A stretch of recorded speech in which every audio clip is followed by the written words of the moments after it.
Assalamu alaikum. Once upon a time, when I was a child, I remember hearing stories about the prophets and about how Allah gave them all these amazing miracles to prove that they were actually messengers from Allah.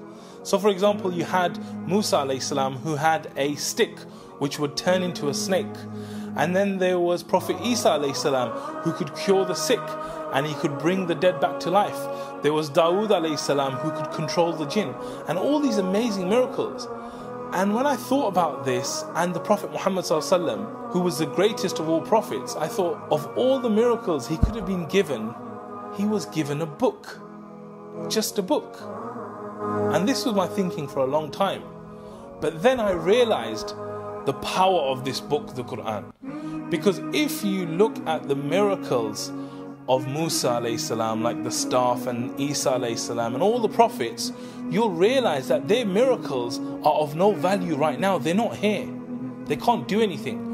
But when you look at the miracle of the Prophet ﷺ, you realize that this book, this Quran, has been given guidance to billions of people for the last 1400 years.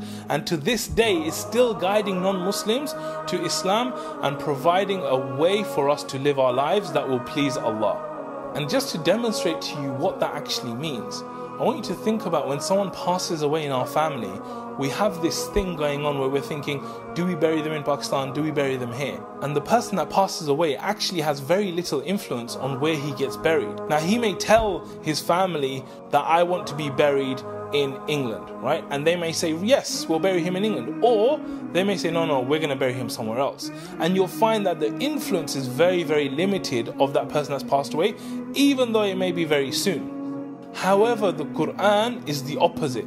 The influence of the Quran is huge and it's so long lasting. For example, today you haven't eaten anything. Today you haven't had anything to drink. Why? Because 1400 years ago, the Quran said that in this month you must fast. So you can see that a family member has no power over his family minutes or even days after he passes away, but yet the Quran has the power to decide whether you eat or drink 1400 years after it was revealed. That is a miracle. And apart from the influence and guidance of the Quran, it's amazing because these are the words of Allah, the creator of the heavens and the earth, directly written for you. And I want you to think about this. In my house, when I receive a letter which says HM Revenue and Customs, I open it immediately. It's a brown letter, right?